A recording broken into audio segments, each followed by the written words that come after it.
এসেছি তোমাদের জন্য জোয়া কিচেনে দারুণ একটা মাখার রেসিপি নিয়ে। জানো কি করবো? এই যে পটল দেখো, এই যে এইভাবে আঁচড়ে নিয়ে এটা আমি কেটে নেবো, মাখা করবো তো, তাই এটা আমি শুধু আঁচড়ে নিচ্ছি।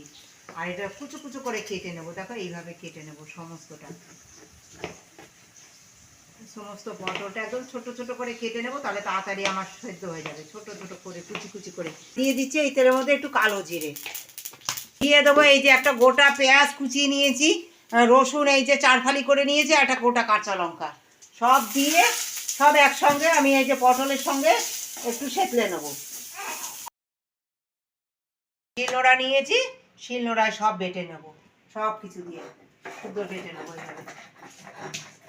এই যে সামান্য চিনি দিচ্ছি আমি মাখাটায়, এমন একটা জিনিসেতে অ্যাড করবো যার জন্য আমি কি চিনি দিয়ে দিলাম আগে। দেখো বন্ধুরা, এই যে পটলগুলো সুন্দর বেটে নিয়েছি, আর এই যে আলু গ্রেট করে নিয়েছি, দিয়ে দিচ্ছি সর্ষে তেল। এই যে মাখা মানে সর্ষে তেল, হ্যাঁ। আর দিয়ে দেবো এই যে গন্ধরাজ লেবুর রস। তোমরা একবার এইভাবে ট্রাই করে দেখো কেমন লাগে, জাস্ট জমে যাবে একদম। ভালো লাগে আমার এই রেসিপি, অবশ্যই তোমরা পাশে থেকো, প্রতিদিনের ভিডিওটি করবার জন্য শক্তি দিও, আর ভালোবাসা দিয়ে লাইক শেয়ার করো, সাবস্ক্রাইব করো।